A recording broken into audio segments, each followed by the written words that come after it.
the entire liability can be paid in GSTR 3B subsequently. So this is the this is the brief snapshot regarding the QRMP scheme, which has been rolled out since 1st January 2021. Now, as you would know that earlier there was a form called GSTR 2A. However, there were few issues with GSTR 2A, like it was a dynamic statement, as in, if I downloaded my GSTR 2A 1 week ago, and after 1 week, few of my suppliers uploaded a few invoices in GSTR 1. So my GSTR 2A got updated. So it was a dynamic statement in the sense that it kept on changing, because of which taxpayers found it difficult to report their liability in GSTR 3B, report their credit in GSTR 3B, because every time they had to go back to their GSTR 2A for respective month and see that what is the incremental credit received every month, and then only they could have ascertained that how much incremental credit they have received this month. So because of which there was a demand and a requirement from the trade regarding a static statement which should not change over a period of time. Because of which, after a lot of deliberation and consideration, this GSTR 2B has been introduced, which is a static statement. And it in GSTR 2A, even the invoices which are saved in GSTR 1, but the GSTR 1 is not filed, even the saved invoices got reflected in GSTR 2A. However, in 2B, so saved invoices are liable to change. Today I may save it, tomorrow I can delete that invoice. So again, that led to an unpredictability. So in GSTR 2B, what we have done, that we are showing only the filed invoices, as in which will not change over a period of time. So this new form we have made available, and we have made it available in PDF also, Excel also, and we are providing with a summary also, and we are providing advanced filter search and advanced search options also in GSTR 2B, and trade would be pretty much used to it by now. This is what my assumption is. Also, just to clarify that what is the difference between GSTR 1 and GSTR 2A and 2B. So basically what happens that GSTR 2A was populated tax period wise. Like for example, if there are 3 months, M1, M2, M3, if my supplier uploads an invoice in GSTR 1 of M1, it will be reflected in GSTR 2A of M1 only. Even if M1 return is filed 6 months late, even if GSTR 1 is filed 6 months late, in GSTR 2A, it will be reflected in M1 GSTR 2A only. Similarly, if an invoice is uploaded in GSTR 1 for M2, it will be reflected in GSTR 2A of M2 only. Similarly, uploaded in M3, it will be reflected in M3. So effectively what happened, let's say that M1 is January, M2 is February, and M3 is March. Let's say this is January, February, March. So let's say if I'm in the month of October, so even in the month of October, I have to go back to my GSTR 2A of January, February, March to see that what is the incremental credit I have received this month, which was actually a very big trouble for the trade, because it was this made the compliance very difficult, especially after introduction of Rule 36(4).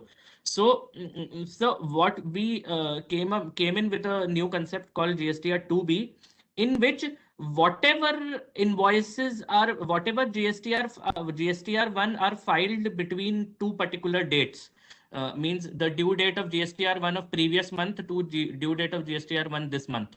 Whichever tax period is filed, may it be January tax period, may it be February tax period, if it is filed between, let's say, 14th of September to 11th of October, or 13th of October, all those invoices from all those GSTR 1 will be reflected in this particular GSTR 2B, and it will be a static statement. Once generated, the values in GSTR 2B will not change. If anything is filed after 13th, it will go to next month GSTR 2B. Because of which this is a static statement, it will not change over a period of time, and these values are now being auto-populated into GSTR 3B as per the rules notified. So now that we have been the QRMP scheme has been there for around 5 months. I just also wanted to give you an idea regarding what is the response for the QRMP scheme. So in the months of February, January and February, around 62 and 61 lakh people were eligible. They opted to file monthly. means the figure for February is lower because it takes into account for net cancellations also. Around 62 and 61 lakh people opted to file on a monthly basis. And in the month of March, as we can see, all monthly and quarterly filers, both of them opted to file. So we can see that GSTR1 compliance is somewhere in the range of 78-79%. And GSTR 3B compliance is somewhere in the range of 84 to 86%. For the April, we need not look at the compliance right now because on account of the COVID second wave, the late fee waiver and dates have been extended in few cases. But for the first 3 months, you can see this is the figure regarding figure till yesterday night. This is the GSTR1 compliance. This is the GSTR 3B compliance as of now. Also, one more thing which you will notice is that in the quarter of April, for the quarter of January to March, from the quarter of January to March, around 62 lakh people had opted for monthly. But in the subsequent quarter, April to June, more number of people have opted for monthly filing. Means there were few people who found that for them monthly filing was a more convenient option rather than quarterly filing. So we have seen that somewhere around 7 lakh odd people have voluntarily chosen quarterly filing, voluntarily chosen monthly filing instead of quarterly filing, and because of which this figure is more. So this is the present trend of GSTR, QRMP compliance. And regarding IFF filing, IFF, as I told you, is an optional form for the first 2 months of the quarter. So IFF was available for quarterly filers for the first 2 months of the quarter. So as you can see, around 21 to 25% people, around 21 to 25% of the quarterly filers, let me put it this way, around 21 to 25% of the quarterly filers have voluntarily filled IFF because they wanted to pass the credit to their recipients. So this is the present status of QRMP compliance. Now, there are a few enhancements also which we continuously keep making in the system, depending on the requirements and the feedback from the trade industry and the officers. So one functionality is that we have introduced a functionality to move invoices from IFF to GSTR1. Like as I told you that IFF expires on after the due date. So 13th February was the due date for January IFF. 13th March was the due date for February IFF. The IFF for the month of April, the date had been extended on account of COVID second wave. So after the due date, the IFF expires. Now, there have been a few cases in which the taxpayers had saved their invoices in IFF, but somehow they were not able to file till the due date. So what happened that in many cases, what happened that taxpayers had saved the invoice, they were not able to file. It was an inconvenience to upload the invoices again. So now we have brought in a functionality that if there are invoices saved in IFF and the IFF has expired, so whenever the taxpayer is coming to file the quarterly GSTR1, the invoices on a click of a single button, the invoices will get deleted from the IFF and they will get copied into the GSTR1. Means you can sort of compare it with the cut option which is there in the MS Excel or MS Word, in the sense that invoices will be moved from IFF of January or IFF of February to GSTR1 of March.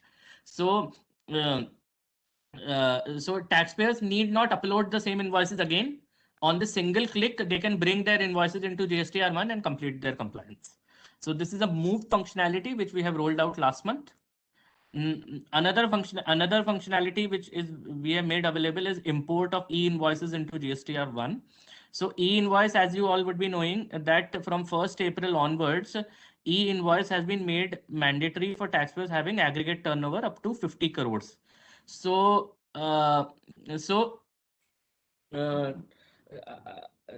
e-invoice as of now is mandatory for taxpayers up to more than 50 crore, who are more than who account for around lakhs in numbers.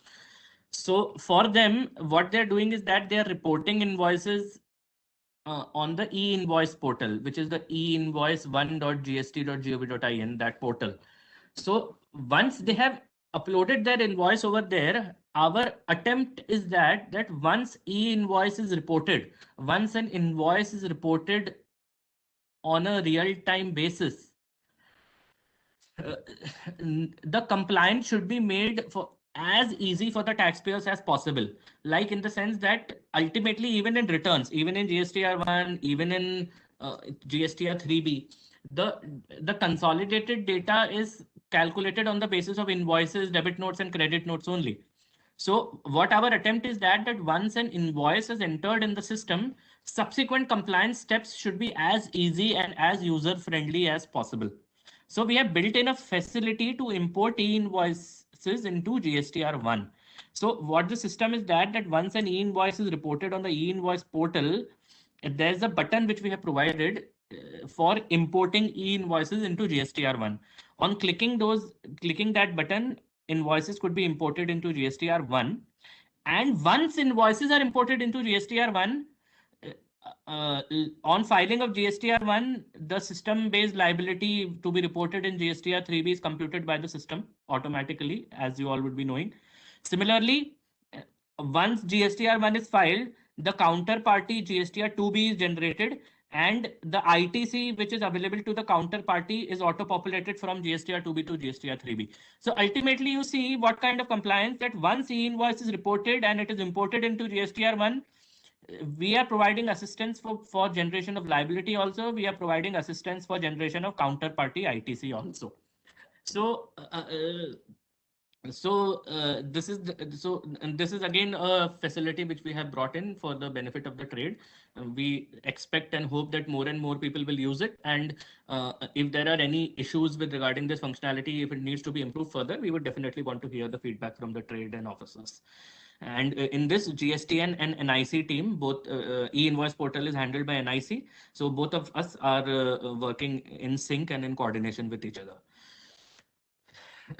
Then QRMP specific changes, as I told you, auto population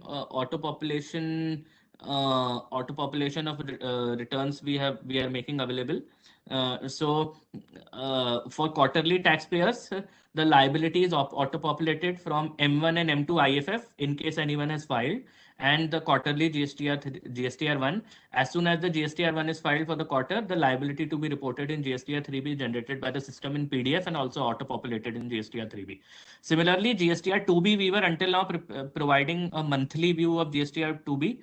Now, in addition to a monthly view, GSTR 2B generated on a monthly basis, but we are also adding together the values of GSTR 2B for the 3 months, M1, M2, and M3, and we are also providing a quarterly view to the taxpayers. So for quarterly taxpayers, what is the credit accruing to them? They could identify from their GSTR 2B, from the quarterly GSTR 2B. Other GSTR1 related changes which we are doing is that recently we have rolled out a change in which in the table 12 of GSTR1, a new item called rate has been introduced. It is done as per the notifications which were released last year, and for which the government and GST and both of us had done had informed the trade well in advance that this change is going to come. So for the HSN reporting in table 12, a new item called rate has been introduced. What it effectively means is that if I'm dealing in a commodity in which there is more than one rate applicable, for example, hotel, the accommodation service in hotel. So depending on the rent of the room, the rate may be different. So the same HSN may have two different rates. So HSN plus first rate and HSN plus second rate, they would be the two separate items, line items, which will have to be reported in table 12. So this is one change which is already rolled out. Another one very major change which is upcoming, which we are working very hard on, is that we are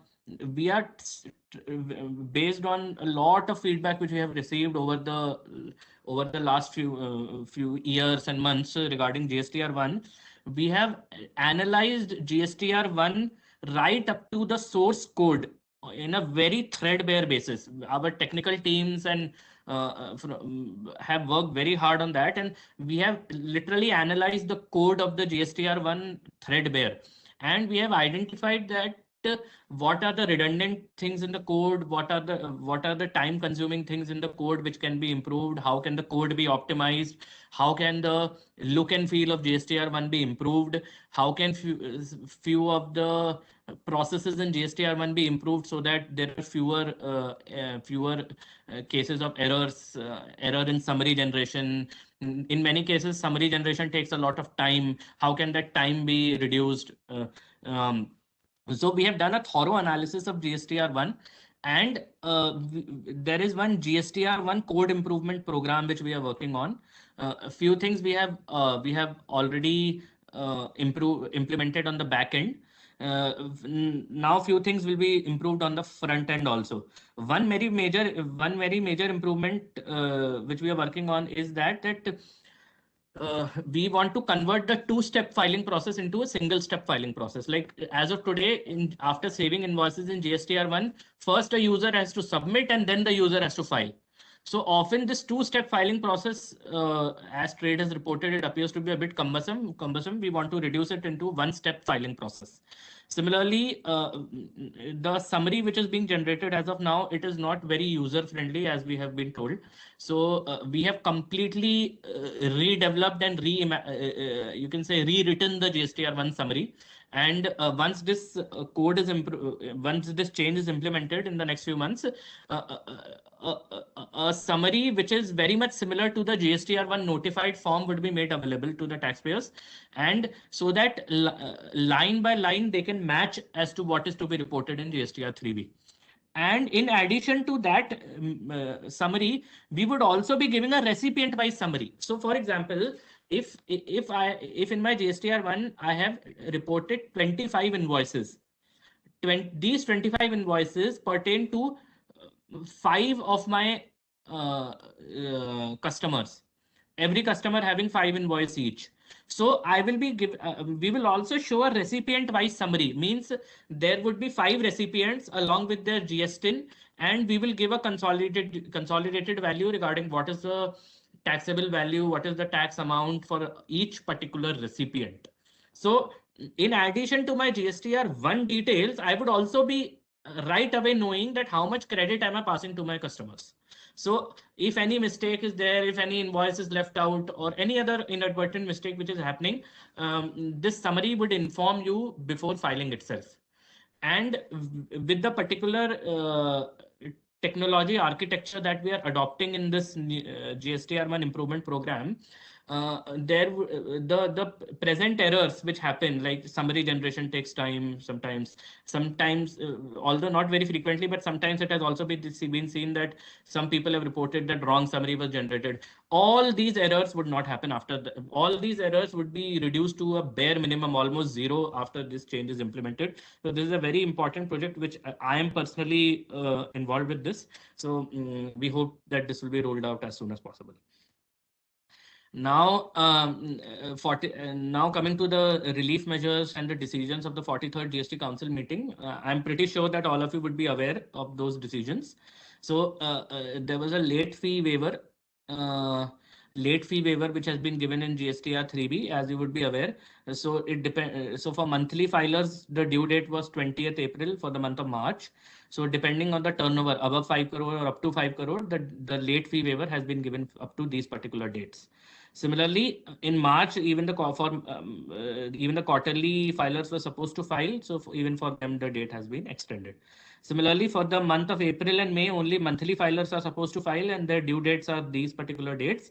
So due date has not been changed, but the late fee waiver has been given up till these particular dates. Similarly, an interest waiver has been given for the taxpayers. So again, due date has not been changed, but an interest waiver has been given. So for taxpayers having turnover, monthly filers above 5 crore, for first 15 days, interest would be leviable at 9% and subsequently at 18%. For monthly filers up to 5 crore, for first 15 days, no interest. Then from 16 to 38 days, interest at 9% and subsequently 18%. Then for the month of April, monthly filers are supposed to file their returns. So the same logic applies.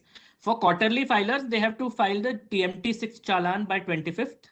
So even for them, if from this due date of 25th, the same logic applies. 15 days no interest, then next 15 days 9%, and then subsequently 18%. Then other relief measures decided by GST Council are due date of extension, the extended due date for GSTR1 and IFF by 15 days. Now, because the rule states that the GSTR 2B will be generated only after the due date of GSTR1 and IFF, so this in effect also means that GSTR 2B will be generated after 15 days once the due dates are over. An extension in GSTR annual GSTR 4 till 31st of July. Then the the rule 36(4), which prescribes the limit to which ITC can be taken in the return, ITC can be availed. So rule 36(4) will apply cumulatively for the tax periods of April, May, and June. So whatever GSTR 2B is being made available to them, they can work out their eligibility accordingly.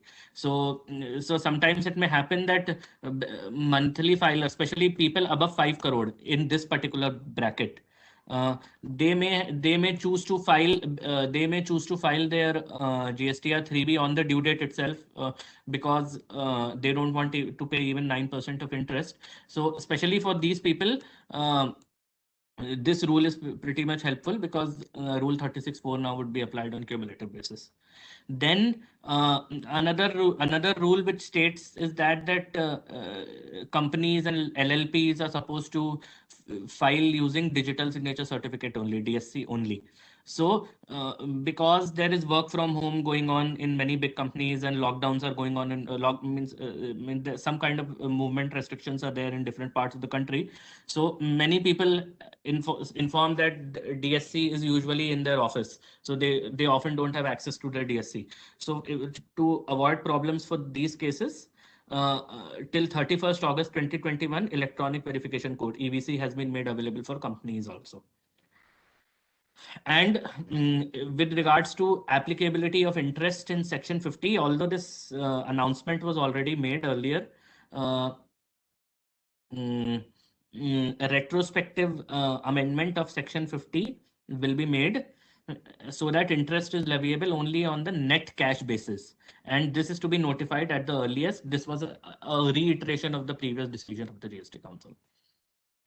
Then another very major tax-friendly measure which has been decided in the 43rd GST Council meeting is late fee rationalization. So the burden of late fee for small taxpayers, the intent is to reduce the burden of late fees on small taxpayers. To reduce the burden of late fees on small taxpayers, the upper cap of late fee is being rationalized to align with tax liability and turnover. So now late fees, and this will apply prospectively. So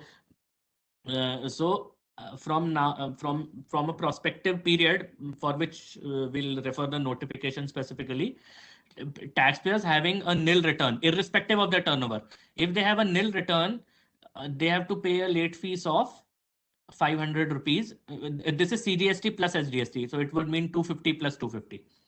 And in case if there is any liability to be reported in the return, then taxpayers having aggregate turnover up to 1.5 crore, their late fee will be 2,000 rupees. Taxpayers between 1.5 to 5 crore, late fee will be 5,000 and above.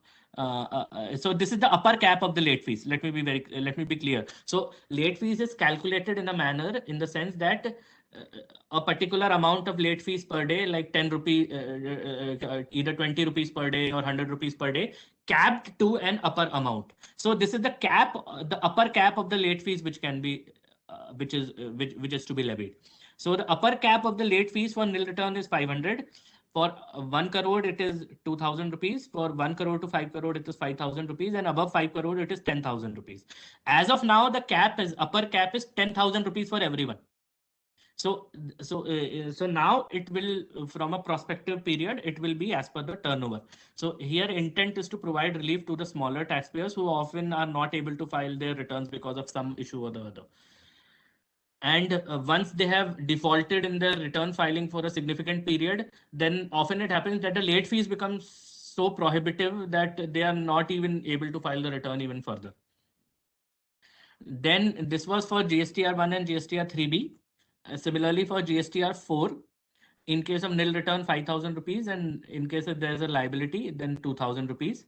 Then GSTR 7, which is to be filed by the government departments, the late fee computed per day will be 25 rupees plus 25 rupees equal to 50 rupees in CGST and SGST, and the upper limit per return is capped to 2,000 rupees. So this is the late fees rationalization which the council has announced. And again, this will be implemented prospectively.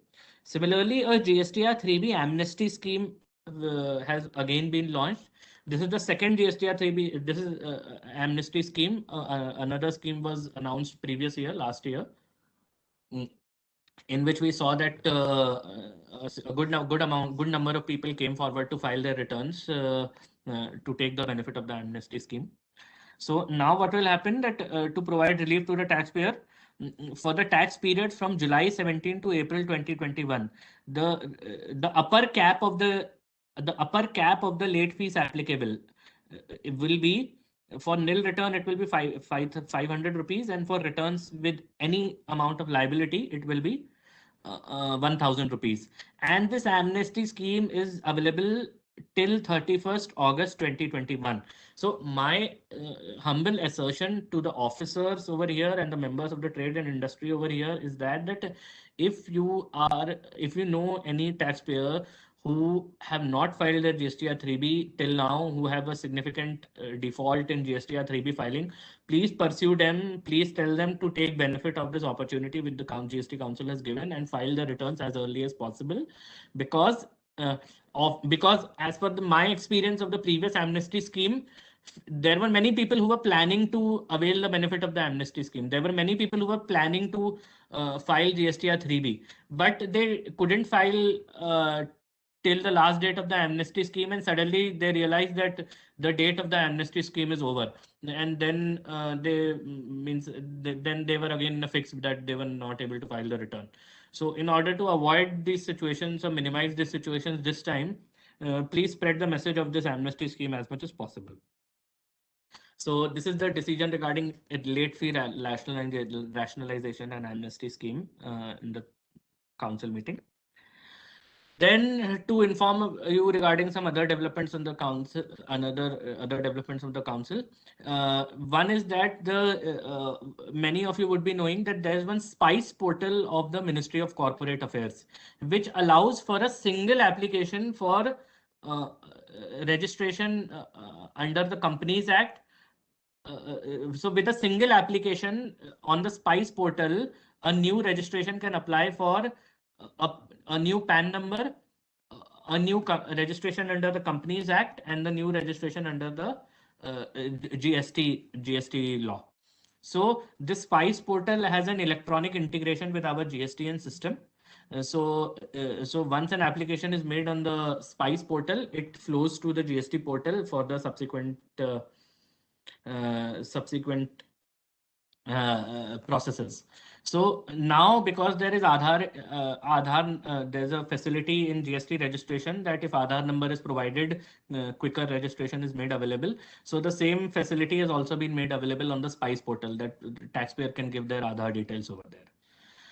So this thing is made available through the SPICE portal. This integration is complete regarding Aadhaar integration. Then we have also made another facility available regarding classification of core business of taxpayers. So often government rolls out some schemes, or some information is required regarding what is the core business of the taxpayer, regarding whether the taxpayer is a manufacturer or a trader or a service provider. So a pop-up is provided to the taxpayer where they can just mention that what is their main business. And we have also received quite a few questions in this. Like somebody has asked us that I do trading also, but I do little bit of manufacturing also. So how do I classify myself? So in this, what we suggest to the taxpayers that whichever activity constitutes the maximum of your turnover, please report that as your main business. Like let's say somebody does little bit of manufacturing also, little bit of trading also, but majority of the income is coming through the renting of immovable property service.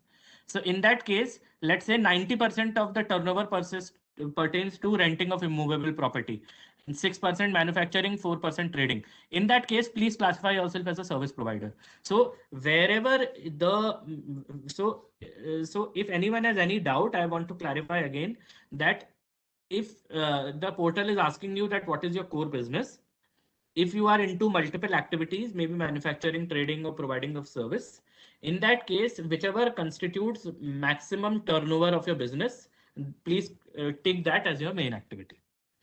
Then another thing which we have rolled out is suspension of registration. So whenever a taxpayer applies for a cancellation application, or whenever an officer initiates a suo motu cancellation, so in that case, the registration becomes suspended so that further compliance is not required by the taxpayer beyond that particular date.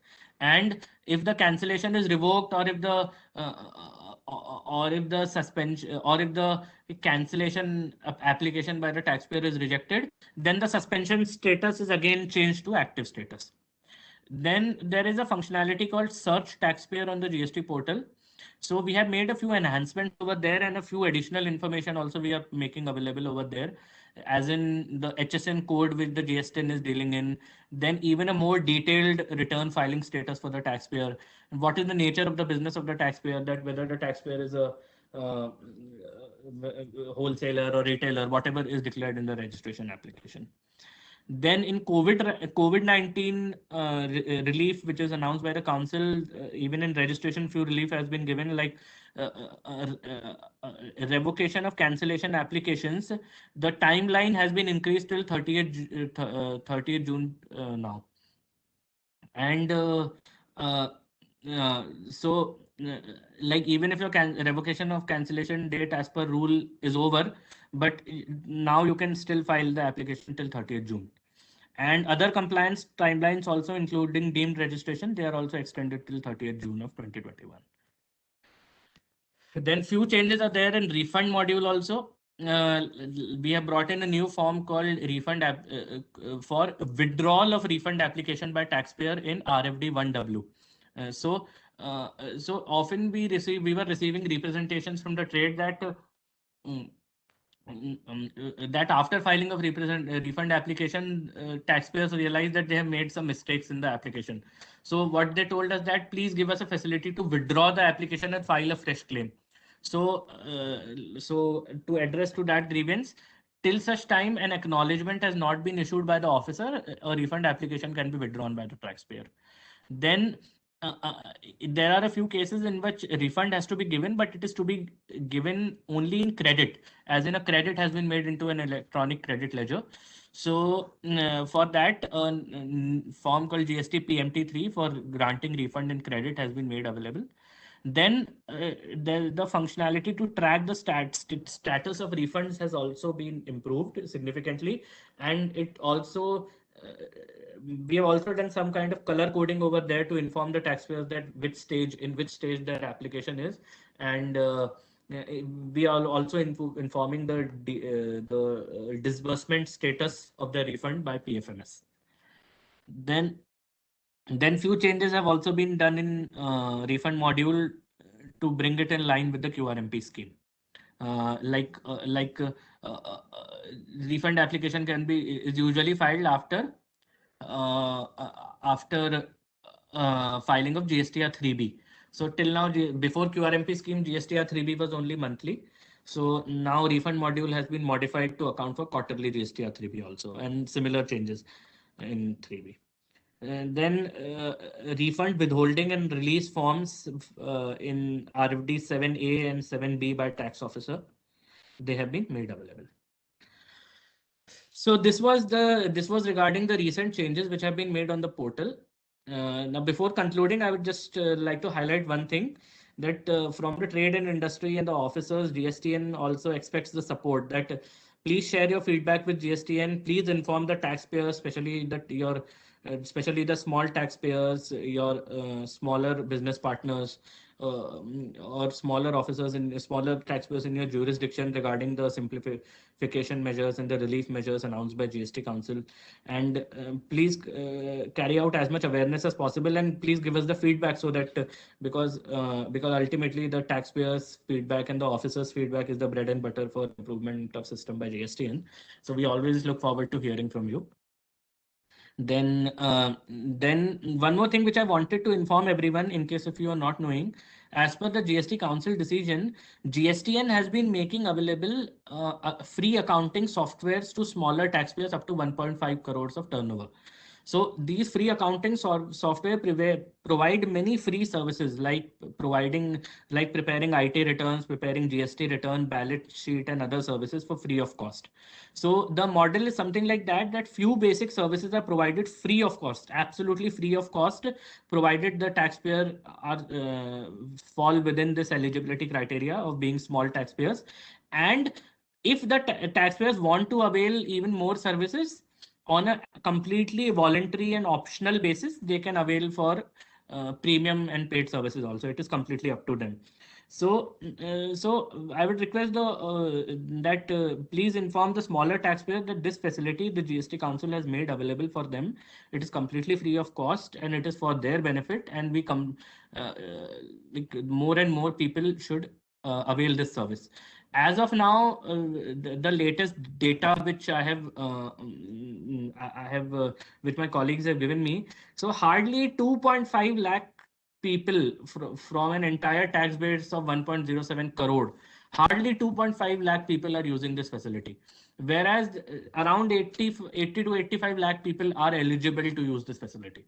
So this shows that there's a huge scope for improvement in this regard, and many people may not be aware of this facility.